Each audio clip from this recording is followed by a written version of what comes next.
దేశ ఎకానమీలో అత్యంత కీలకమైన రంగం వస్తు రవాణా రంగం.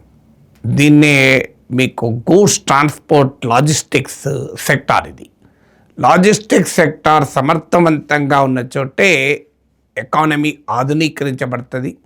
ఈ లాజిస్టిక్స్లో సర్ఫేస్ ట్రాన్స్పోర్ట్, రోడ్ ట్రాన్స్పోర్ట్ చాలా కీలకమైంది. అఫ్కోర్స్ లాజిస్టిక్స్లో అనేక ఇతర అంశాలు కూడా వస్తాయి, కానీ ట్రాన్స్పోర్ట్ కీలకమైంది. ట్రాన్స్పోర్ట్లో సర్ఫేస్ ట్రాన్స్పోర్ట్ చాలా కీలకమైంది. కానీ అంటే మనకు మీరు రోడ్డు పైన చూస్తూ ఉంటారు, ఓ ట్రక్లో సామాను వేసుకొని వెళ్తూ ఉంటారు. అది వస్తువులు కావచ్చు, లేదా ఏదైనా ఇతర రవాణా ఐటమ్స్ కావచ్చు, ఓ సిమెంట్ కావచ్చు, లేకుంటే ఓ ఫర్నిచర్ తీసుకొని వెళ్ళచ్చు. ఇలా రకరకాల రూపాల్లో లారీలు, ట్రక్కులు వెళ్తూనే ఉంటాయి, మనం గమనిస్తూ ఉంటే మీరు. సో వీరు ఆధునిక ఎకానమీకి కీలకమైన సప్లై చైన్ వ్యవస్థలో ఒక ముఖ్యమైన భాగం. కానీ మీరు ఎప్పుడైనా ఆలోచించారా వీరి ఎకానమీ ఎలా ఉంది? మన ఎకానమీ గురించి మాట్లాడుకునేటప్పుడు చాలా రంగాల వారి గురించి మాట్లాడుకుంటాం. సో ఇలా ఈ ట్రక్స్ ఆపరేట్ చేసే వారిలో 75% మైక్రో ట్రక్ ఆపరేటర్స్, అంటే లెస్ దెన్ 5 ట్రక్స్ ఉన్నవాళ్ళు. అంటే అందులో ఎక్కువ మంది ఓనర్ కమ్ డ్రైవర్స్గా పనిచేసేవాళ్ళు. మీకు ఆటో డ్రైవర్లలో కూడా మనకు ఎక్కువ మంది వాళ్ళే ఉంటారు. ఈవెన్ మీ క్యాబ్ డ్రైవర్లలో కూడా ఎక్కువ మంది వాళ్ళే ఉంటారు. ఓనర్ కమ్ డ్రైవర్స్ అంటారు వాళ్ళను. అంటే వాళ్ళే డ్రైవర్స్, అవసరమైతే వారే ఓనర్స్, అలా డ్యూయల్ ఆపరేషన్ చేస్తూ ఉంటారు. సో ఇలా దేశంలో ఉన్నటువంటి టోటల్ ట్రక్ ఆపరేటర్స్లో 75% micro truck owners, truck operators. అంటే లెస్ దెన్ 5 ట్రక్స్ మాత్రమే ఉన్నాయి. పెద్ద పెద్ద కార్పొరేట్ కంపెనీలు కారు వీడు. ఇందులో ఎక్కువ మంది ఓనర్ కమ్ డ్రైవర్స్. మన దేశ వస్తు రవాణాలో మీ గూడ్స్ ట్రాన్స్పోర్ట్లో నియర్లీ 70% ఈ ఓనర్ కమ్ డ్రైవర్సు, అలాగే మైక్రో ట్రక్ ఆపరేటర్సే నడుపుతున్నారు.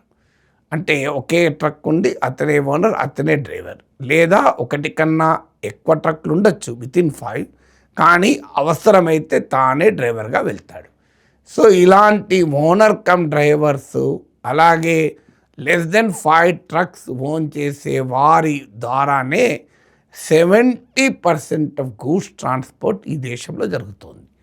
కానీ ఇప్పుడు all India motor transport Congress లెక్కల ప్రకారం ఈ సెక్టార్ సీరియస్ క్రైసిస్ను ఎదుర్కొంటోంది. ఈ సెక్టార్కు ఉండే ఛాలెంజ్ ఏంటంటే, కాస్త ఫ్రైట్ ట్రాన్స్పోర్ట్ రేట్ పెరిగితే ఓవరాల్ ఇన్ఫ్లేషన్ పెరిగే ప్రమాదం ఉంటుంది. అంటే వస్తువుల రవాణా వ్యయము పెరిగితే, అంటే వీరికి మార్జిన్స్, ట్రక్ ఆపరేటర్స్కు ₹5 ఎక్కువ మార్జిన్ రావాలనుకోండి, అది అనివార్యంగా అల్టిమేట్గా దాని ప్రభావం కన్జ్యూమర్ పైనే పడుతుంది. మీకు ఉదాహరణకు ఈ ట్రక్స్లో మీకు fast moving consumer good transport అవుతున్నాయి అనుకుందాం. సోప్సే కావచ్చు, టూత్ పేస్ట్లే కావచ్చు, ఇలాంటి ఏదైనా, లేదంటే ఇంకేదన్నా వస్తువులు రవాణా అవుతున్నాయి. అవి రవాణా ఖర్చు పెరిగితే ఆటోమేటిక్గా దానికి అయ్యేటువంటి ఓవరాల్ ప్రైస్కి యాడ్ అవుతూనే ఉంటుంది. లాజిస్టిక్స్ మీద పెట్టే ఖర్చు కూడా మీకు కన్జ్యూమర్కి వచ్చేటువంటి సేల్స్ ప్రైస్లో యాడ్ అవుతుంటుంది. అందువల్ల మీకు వీరికి మార్జిన్ అనేది వెరీ ప్రైస్ సెన్సిటివ్గా ఉంటుంది. కానీ వీళ్ళ పరిస్థితి ఏంటంటే, రోజు రోజుకోమో ఖర్చులు విపరీతంగా పెరుగుతున్నాయి. సో ఏ స్థాయిలో పెరుగుతుందంటే, ముఖ్యంగా పెట్రోల్, డీజిల్ ఖర్చులు పెరిగాక it's a very big challenge. ఇవాళ all India motor transport congress అంచనా ప్రకారము nearly 55 to 60% of operating cost ఇలా ఫ్యూయల్ పైనే వెళ్తుంది. అంటే వీరికి అయ్యేటువంటి వీరి వ్యాపారంలో అత్యంత కీలకమైన ఎక్స్పెండిచర్ ఐటమ్ మోర్ దెన్ 50% ఏంటి అంటే ఫ్యూయలే. కానీ ఫ్యూయల్ ఛార్జెస్ హైలీ వోలటైల్. మనందరికీ తెలుసు అవి ఏ రకంగా పెరుగుతూ ఉంటాయని. సో ఫ్యూయల్ ఛార్జెస్ వొలటాలిటీ వల్ల మీకు పెద్ద ఎత్తున దెబ్బతింటున్న వ్యాపారం ఏంటి అంటే ఈ గూడ్స్ ట్రాన్స్పోర్ట్ వ్యాపారం.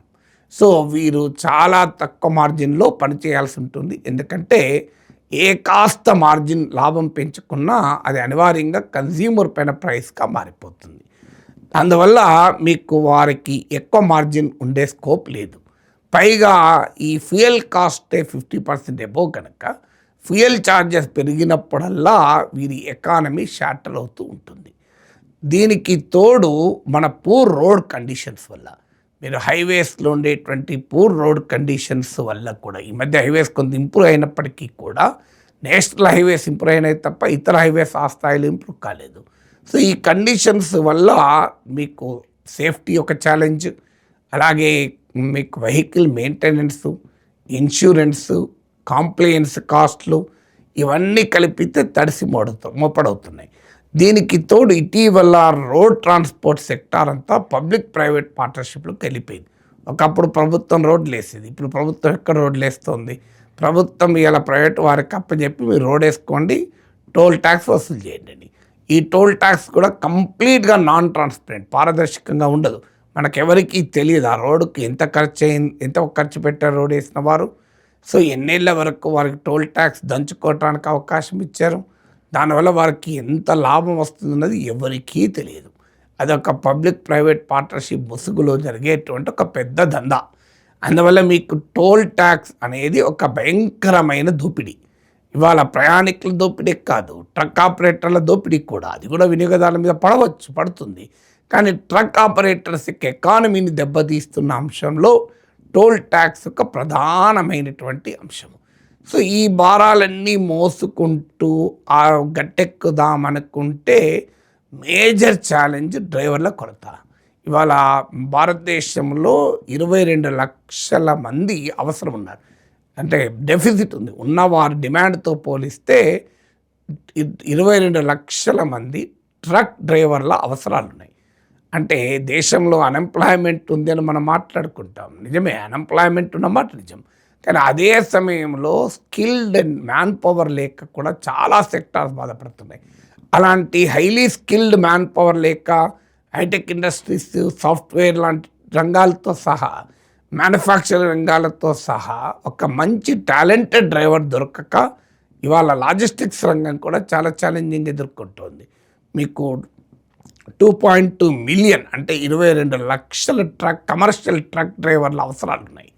కానీ ఎందుకు మరి ఇంత అన్ఎంప్లాయ్మెంట్ ఉన్న చోట కమర్షియల్ ట్రక్ డ్రైవింగ్లోకి ఇవాళ లైవ్లీహుడ్, జీవనోపాధి కోసం యూత్ ఎందుకు రావడం లేదు అంటే వాళ్ళ కండిషన్స్ కూడా అలా దుర్భరంగా ఉన్నాయి. ఎందుకంటే ట్రాన్స్పోర్ట్ సెక్టార్ ఎలా, ఇప్పుడు ఒక గూడ్స్ ట్రాన్స్పోర్ట్లో ఒక ట్రక్ పట్టుకొని ఒక లారీ వేసుకొని డ్రైవర్ వెళ్తే ఎప్పుడు వస్తాడో కూడా తెలియదు, ఎన్ని రోజులు పడుతుందో కూడా తెలియదు. లాంగ్ అవర్స్ ఇంటి నుంచి దూరంగా ఉండాలి, కుటుంబానికి దూరంగా ఉండాలి. సో ఇదొక మేజర్ ఛాలెంజ్. దానికి తోడు మన హైవేస్లో ఉండేటువంటి ఫెసిలిటీస్ అధ్వాన్నం. మీరు ఇప్పుడు అమెరికా లాంటి దేశంలో మనకు హైవేస్లో ఉండే ఫెసిలిటీస్ చూడండి, మన దేశంలో హైవేస్లో ఉండేటువంటి ఫెసిలిటీస్ చూడండి. సో హైవేస్లో ఉండేటువంటి ఇప్పుడు ఎంత ఇంప్రూవ్ అయినా స్టిల్ హైవేస్లో పబ్లిక్ ఎమ్యూనిటీస్ అనేది చాలా పూర్ మన దగ్గర. ఈవెన్ హైవేస్లో మీకు హెల్త్ కేర్ కూడా చాలా, మీకు అమెరికా లాంటి దేశంలో మీకు హెలీ ట్యాక్సీస్ ఉంటాయి. హైవేస్ మీద యాక్సిడెంట్ జరిగితే వెంటనే హెలీ ట్యాక్సీ వచ్చి తీసుకెళ్ళిపోతుంది. సో ఆ రకమైన హెలీ అంబులెన్సెస్ ఉంటాయి మీకు. సో మన దగ్గర మీకు ఎందుకంటే రోడ్ సేఫ్టీ ఎంత కీలకం అంటే ఒక ట్రామా కేర్ ఎంత వేగంగా అందితే అంత లైఫ్ సర్వైవల్ రేట్ ఎక్కువగా ఉంటుంది. సో అందువల్ల మీకు ఆన్ రోడ్ ఎమ్యూనిటీస్ తక్కువగా ఉండడం, కంపారిటివ్లీ చేసే పనితో పోలిస్తే వారికి వచ్చేటువంటి ఆదాయం తక్కువగా ఉండడం వల్ల కమర్షియల్ ట్రక్ డ్రైవర్స్గా చాలామంది ముందుకు రావడం లేదు. సో ఇవన్నీ కూడా వాళ్ళ లాజిస్టిక్స్ బర్డెన్గా మారిపోతుంటే ఈ సెక్టార్ ఇవాళ ఒక పెద్ద ఛాలెంజ్ని ఎదుర్కొంటుంది. ఒక ఆధునిక ఎకానమీ బిల్డ్ కావాలంటే సప్లై చైన్స్ చాలా కీలకం. Fast, reliable, quality supply chains ఉన్న చోటే ఎకానమీ డెవలప్ అవుతుంది. ఫాస్ట్, రిలయబుల్, క్వాలిటీ సప్లై చైన్స్కు లాజిస్టిక్స్ సెక్టార్లు చాలా కీలకం. సో అలాంటి లాజిస్టిక్స్ సెక్టార్లో అందులో దేశ ఎకానమీకి ఒక పెద్ద ఇంజన్గా ఉన్న గూడ్స్ ట్రాన్స్పోర్ట్ సెక్టార్లో కీలక పాత్ర పోషిస్తున్న ట్రక్ ఆపరేటర్ల బాధ ఇది.